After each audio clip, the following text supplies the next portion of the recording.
Welcome viewers to the channel. Dr. J.W. Ayoub, Theologist, since 1994.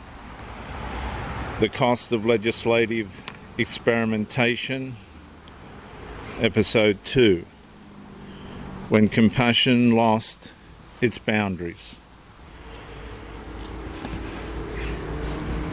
In the previous episode, I examined the 2013 amendments and the atmosphere that surrounded them. Compassion, inclusion, dignity and equality became the public language of reform. The legal architecture changed quietly, while the long-term consequences remained largely invisible. Compassion is one of the civilization's greatest virtues. Without compassion, societies become cruel. Without compassion, power becomes indifferent.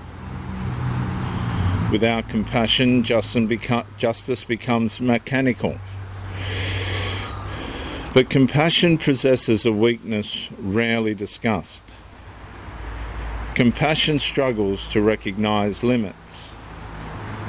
And once compassion loses its boundaries, it can begin producing consequences opposite to those it originally intended. And that's where the story becomes more complicated. Not because compassion was wrong, but because compassion was never designed to function without restraint. The question facing Australia was never whether vulnerable people deserve dignity. The question was whether compassion alone could serve as the governing principle of law. Because rights require distinctions. Distinctions require boundaries. Boundaries require definitions. And definitions require limits. And once limits become morally suspicious, every protected category eventually becomes vulnerable. The issue was no longer inclusion. The issue became whether inclusion possessed a stopping point. The original reform language appealed to instincts most people naturally support. Protect people, reduce harm, increase fairness, expand recognition. And these goals appeared self-evidently good. Very few Australians opposed compassion itself. They didn't oppose it at all. I want to say that again, and I do ask you to excuse me. Very few Australians opposed compassion itself. Yet law operates differently from sentiment. Compassion asks, how can we help? Law must also ask, what happens when rights collide? And compassion often focuses on immediate suffering. Law must anticipate future conflict. And this is where the first tension emerged. The legal system increasingly encountered situations where one person's inclusion appeared to affect another person's boundary. And the framework had not fully resolved how these conflicts would be governed. My point being, compassion can identify vulnerability. Law must decide which vulnerability prevails when vulnerabilities compete. A subtle shift began occurring inside institutions. The question slowly changed. Instead of asking what protection is required, institutions increasingly asked what boundary might be challenged. And the burden quietly moved. Boundaries that once existed automatically increasingly required justification. Female-only spaces required explanation. Sex-based distinctions required defence. Biological definitions required clarification. The protected category remained, but confidence in enforcing the category began weakening. not because the law explicitly removed every boundary, but because uncertainty entered the system. And uncertainty changes behaviour long before it changes legislation. The first casualty of legal ambiguity is institutional confidence. As the years progressed, a new moral pressure emerged. Disagreement itself became increasingly difficult to navigate. People who questioned policy were often assumed to be questioning dignity. People who defended boundaries were often treated as resisting compassion. And the distinction between opposing a person and questioning a framework became increasingly blurred.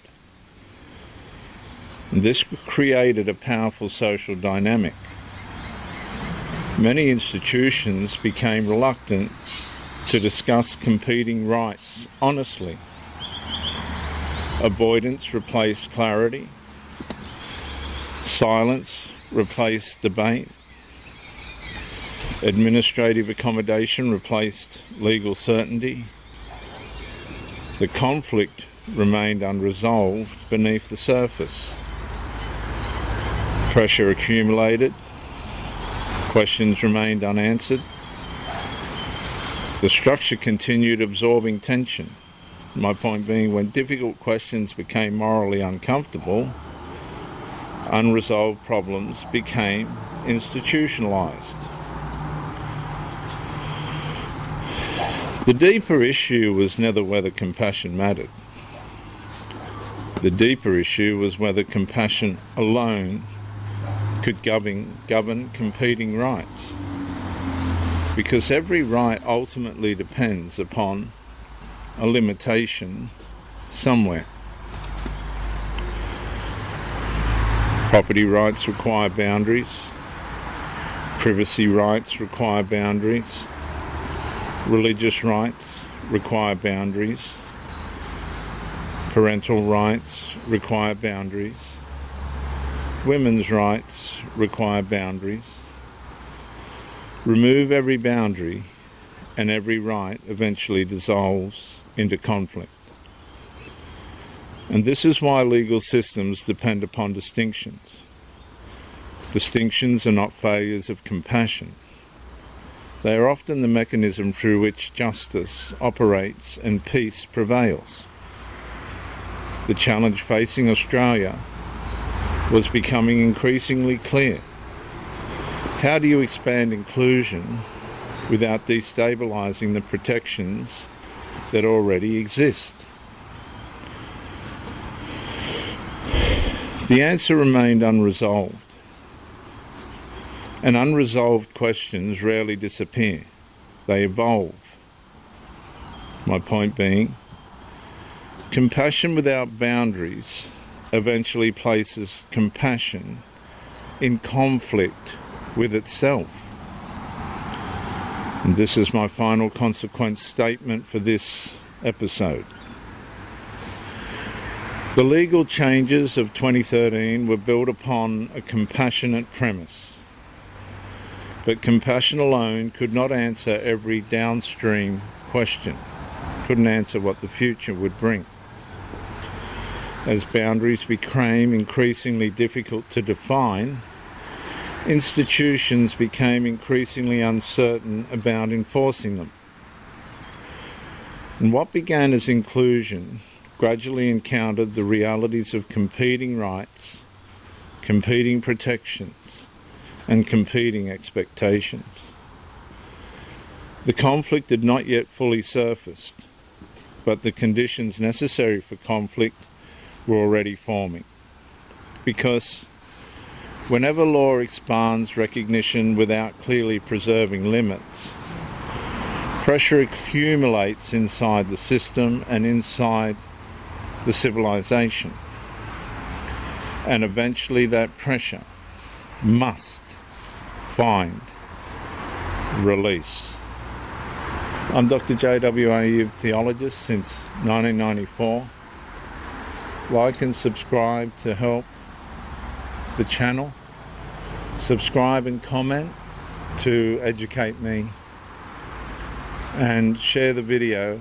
Subscribe and share the video to help somebody else. I'll see you in the next episode. Excuse me. The legislative experiment nobody consented to.